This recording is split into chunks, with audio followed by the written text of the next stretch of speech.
ലോകത്തിലെ ഏറ്റവും ശ്രദ്ധേയമായ തൊഴിൽ മേഖലകളിലൊന്നാണ് നിയമ മേഖല. ഇന്ത്യൻ ജുഡീഷ്യറിയുടെ ഏറ്റവും വലിയ പ്രത്യേകത നമുക്കറിയാം.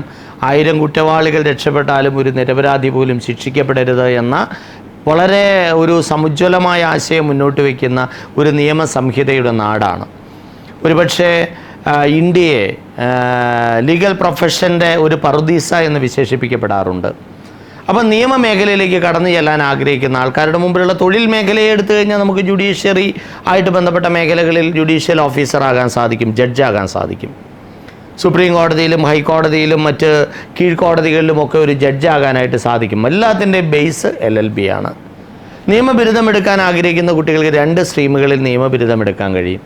ഒന്നാമത്തെ മേഖല എന്ന് പറയുന്നത് 5 ഇയർ ഇൻ്റഗ്രേറ്റഡ് LLB ആണ്. +2 കഴിഞ്ഞ കുട്ടികൾക്ക് 5 വർഷത്തെ ഇൻ്റഗ്രേറ്റഡ് LLB. അത് BA LLB ഉണ്ട്, BBA LLB ഉണ്ട്, BCom LLB ഉണ്ട്, BSW LLB ഉണ്ട്. അങ്ങനെ നിരവധി മേഖലകൾ അവിടെ നമുക്ക് ലഭ്യമാണ്. രണ്ടാമത്തെ മേഖല എന്ന് പറയുന്നത് ഡിഗ്രി പാസ്സായ കുട്ടികൾക്ക് വേണമെങ്കിൽ ഡിഗ്രി കഴിഞ്ഞിട്ട് 3 ഇയർ LLBക്ക് പോകാനായിട്ട് സാധിക്കും. രണ്ടും തമ്മിലുള്ള ഡിഫറൻസ് എന്താണ്?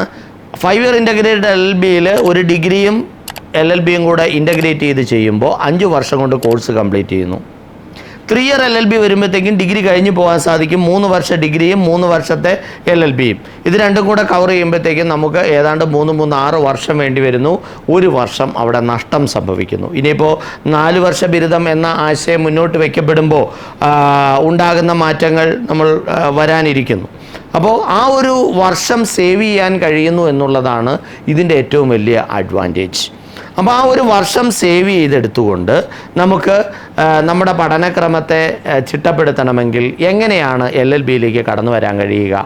നല്ല വാക്ചാതുര്യമുള്ള, നല്ല കാൽക്കുലേഷനുള്ള, നല്ല കണക്കുകൂട്ടലും നല്ല ലോജിക് സെൻസും ഒക്കെയുള്ള ഒരാൾക്ക്, അത്യുത്സാഹിയായ സ്ഥിരോത്സാഹിയായ ഒരാൾക്ക് സ്വാഭാവികമായിട്ടും കടന്നു ചെല്ലാൻ കഴിയുന്ന ഏറ്റവും മികച്ച മേഖലയാണിത്. അപ്പോൾ ഒരു LLB എടുത്ത് വക്കീലാകാൻ ആഗ്രഹിക്കുന്ന ഒരാളുണ്ടാകാം. LLB എടുത്ത് വക്കീലായി അതിനുശേഷം ജുഡീഷ്യൽ സർവീസിലേക്ക് എക്സാമിനേഷൻ എഴുതി പോകാൻ ആഗ്രഹിക്കുന്ന ആൾക്കാരുണ്ടാകാം.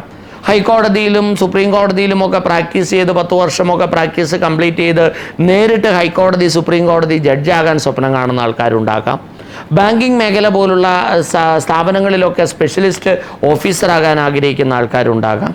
അതുപോലെ തന്നെ വിവിധ കമ്പനികളിൽ ലീഗൽ അഡ്വൈസറായി വർക്ക് ചെയ്യാൻ ആഗ്രഹിക്കുന്ന ആൾക്കാരുണ്ട്. അങ്ങനെ അനവധി മേഖലകളാണ് ഇവിടെ നമുക്ക് ലഭ്യമായിട്ടുള്ളത്. ആ സാധ്യതകളെ ഉപയോഗപ്പെടുത്തുന്നതിനെക്കുറിച്ച് നമുക്ക് ചിന്തിക്കാം. അപ്പോൾ ഇവിടേക്ക് തൊഴിൽ മേഖലയിലേക്ക് കടന്നു വരാൻ ആഗ്രഹിക്കുന്ന ഒരാളെ സംബന്ധിച്ചിടത്തോളം അയാളുടെ മുമ്പിലുള്ള 2 സ്ട്രീമുകൾ നമ്മൾ പറഞ്ഞു. ഇതിന് രണ്ടിനും എൻട്രൻസ് ഉണ്ട്. എഴുതാൻ കഴിയുന്ന എൻട്രൻസുകളിൽ 5 ഇയർ ഇൻ്റഗ്രേറ്റഡ് LLBക്ക് പോകാൻ ആഗ്രഹിക്കുന്ന ആൾക്കാർക്ക് എഴുതാൻ കഴിയുന്ന ഒരു എൻട്രൻസ് എന്ന് പറയുന്നത് കേരള ലോ എൻട്രൻസ് എക്സാമിനേഷനാണ്. കേരള ലോ എൻട്രൻസ് എക്സാമിനേഷൻ +2 റിസൾട്ടിനെ തുടർന്ന് നോട്ടിഫിക്കേഷൻ വരും. ആ പരീക്ഷ പാസ്സാകുന്ന ആൾക്കാർക്ക് എൻട്രൻസ് കമ്മീഷണർ കേരളത്തിലെ ലോ കോളേജുകളിൽ അഡ്മിഷൻ പ്രൊവൈഡ് ചെയ്യും. രണ്ടാമത്തെ മേഖല എന്ന് പറയുന്നത് ക്ലാറ്റ് എന്ന് പറയുന്ന പരീക്ഷയാണ്, കോമൺ ലോ ആപ്റ്റിറ്റ്യൂഡ് ടെസ്റ്റ്. ആ പരീക്ഷയിലൂടെയാണ് നമുക്ക് നാഷണൽ ലോ യൂണിവേഴ്സിറ്റികളിൽ അഡ്മിഷൻ കിട്ടുക. കേരളത്തിൽ കളമശ്ശേരിയിൽ ഒരു യൂണിവേഴ്സിറ്റിയാണുള്ളത്, സെൽഫ് ഫിനാൻസിങ് ആണ്, ഏറ്റവും മികച്ച സ്ഥാപനമാണ് national university on advanced legal studies എന്ന ന്യൂവാൽസ്. ഇനി വരുന്ന മറ്റൊരു മേഖല MG യൂണിവേഴ്സിറ്റി പോലുള്ള സ്ഥാപനങ്ങളുടെ കീഴിൽ പ്രവർത്തിക്കുന്ന സ്കൂൾ ഓഫ് ലീഗൽ തോട്ടാണ്. അതും കഴിഞ്ഞാൽ അവർക്ക് സെപ്പറേറ്റ് എൻട്രൻസ് ഉണ്ട്. അതും കഴിഞ്ഞാൽ പിന്നീട് വരുന്നത് കുസാറ്റ് കാറ്റ് ആണ്, Cochin university of science and technology നടത്തുന്ന 5 year integrated LLB programme. Indian maritime യൂണിവേഴ്സിറ്റിയുടെ LLB പ്രോഗ്രാമിനും നമുക്ക് അപ്ലൈ ചെയ്യാൻ സാധിക്കും. അപ്പോൾ അങ്ങനെ ഡിഫറൻ്റ് ആയിട്ടുള്ള LLB പ്രോഗ്രാമുകൾക്ക് അപ്ലൈ ചെയ്യാൻ ആഗ്രഹിക്കുന്ന ആൾക്കാർക്ക് പഠിക്കേണ്ട സബ്ജക്റ്റുകൾ, അതായത് എൻട്രൻസിന് പഠിക്കേണ്ട സബ്ജക്റ്റുകൾ, ആ എൻട്രൻസിന് പഠിക്കേണ്ട സബ്ജക്റ്റുകളിൽ സാധാരണഗതിയിൽ നമ്മൾ പഠിക്കാത്തൊരു സബ്ജക്റ്റ് ഉണ്ട്. അത് ലീഗൽ ആപ്റ്റിറ്റ്യൂഡ് എന്ന് പറയും. ആ ലീഗൽ ആപ്റ്റിറ്റ്യൂഡും ലീഗൽ ടേംസും ഒക്കെ ഉൾക്കൊള്ളുന്ന പാഠഭാഗങ്ങൾ നമ്മൾ ശ്രദ്ധയോടെ പഠിക്കേണ്ടതായിട്ടുണ്ട്. കൂടാതെ ഇംഗ്ലീഷ് ലാംഗ്വേജും മാത്തമെറ്റിക്സ്, ക്വാണ്ടിറ്റേറ്റീവ് ആപ്റ്റിറ്റ്യൂഡും ജനറൽ റീസണിങ്ങും ജനറൽ നോളജും ഒക്കെ ഉൾക്കൊള്ളുന്ന ഒരു എൻട്രൻസ് പാറ്റേൺ ആണ് ഇവിടെ നമ്മൾ തയ്യാറെടുക്കേണ്ടത്.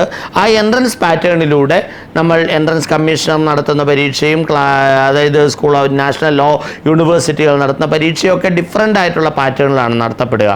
ആ പരീക്ഷയുടെ കൃത്യമായ ചിട്ടയായ തയ്യാറെടുപ്പോടുകൂടി ആ പരീക്ഷകളെ നേരിടുകയും ആ പരീക്ഷ പാസ്സാകുന്ന മുറയ്ക്ക് അലോട്ട്മെൻറ്റ് പ്രക്രിയയിലൂടെ നമുക്ക് നിയമ പഠനത്തിലേക്ക് കടന്നു ചെല്ലാനും സാധിക്കും. നിയമപഠനം പൂർത്തിയാക്കുന്ന മുറയ്ക്ക് നമുക്ക് ജുഡീഷ്യൽ സർവീസിലേക്ക് പോകാൻ ആഗ്രഹിക്കുന്ന ആൾക്കാർക്ക് അതിന് വേണ്ടിയിട്ടുള്ള തയ്യാറെടുപ്പുകൾ ആരംഭിക്കാം.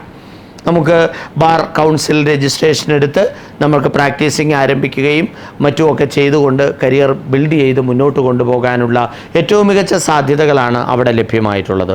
നിയമരംഗം എന്ന് പറയുന്നത് കണ്ടന്റ് റൈറ്റർ, അതുപോലെ തന്നെ പത്രപ്രവർത്തന മേഖലകൾ അടക്കമുള്ള മേഖലകളിലൊക്കെ സാധ്യതകൾ ഓപ്പണാക്കുന്ന ഒരു തൊഴിൽ മേഖലയാണ്. സ്വന്തമായിട്ട് പ്രാക്ടീസ് ചെയ്യുന്നതിനപ്പുറത്തേക്ക് അനവധി മേഖലകൾ നമ്മുടെ മുമ്പിലുണ്ട് എന്നുകൂടെ നമ്മൾ തിരിച്ചറിയണം. നിയമമേഖല പഠന മേഖലയിലേക്ക് നമുക്ക് കടന്നു ചെല്ലാനും സാധിക്കും. നിയമ പഠന മേഖലയിലേക്ക് പോകാൻ ആഗ്രഹിക്കുന്ന ആൾക്കാർക്ക് LLM എടുത്തതിന് ശേഷം ലോ കോളേജുകളിലൊക്കെ അധ്യാപകരായി ജോലിയിൽ പ്രവേശിക്കുന്നതിനും ജോലി ചെയ്യുന്നതിനുമുള്ള സാധ്യതകൾ നമ്മുടെ മുമ്പിലുണ്ട്. അപ്പോൾ ഇങ്ങനെ വിശാലമായ പഠന തൊഴിൽ മേഖലകളിലേക്ക് കടന്നു ചെല്ലുന്നതിനെക്കുറിച്ച് നമുക്ക് ചിന്തിക്കാം. ആ സാധ്യതകളെ നമുക്ക് നല്ലതുപോലെ ഉപയോഗപ്പെടുത്താം. അതിനുവേണ്ടി തയ്യാറെടുക്കുന്ന കുട്ടികൾ, ഈ പ്രൊഫഷൻ്റെ ഏറ്റവും വലിയ പ്രത്യേകതകളിൽ ഒന്ന് എന്ന് പറയുന്നത് നമുക്കൊരു വലിയ തോതിൽ ഒരു എക്സ്പോഷർ കിട്ടുന്നതിന് ഒരു കേസ് എടുത്ത് അത് വിധിയാകുന്നത് വരെ ഉള്ള ഒരു കാലയളവ് ക്ഷമയോടെ കാത്തിരിക്കണമെന്നുള്ളതാണ്. അപ്പോൾ അതിനുള്ള ഒരു മനസ്സും കൂടി ഉണ്ടെങ്കിൽ തീർച്ചയായിട്ടും നിയമബിരുദം ഏറ്റവും മികച്ച അവസരങ്ങളിലൊന്നായിരിക്കും. ഏറ്റവും മികച്ച തൊഴിൽ മേഖലകളിലൊന്നാണ്. ലോകത്ത് ഏറ്റവും കൂടുതൽ റവന്യൂ ലഭിക്കുന്ന അല്ലെങ്കിൽ റെമ്യൂണറേഷൻ ലഭിക്കുന്ന തൊഴിൽ മേഖലകളിൽ ഒന്നുകൂടിയാണ് നിയമബിരുദ തൊഴിൽ മേഖല.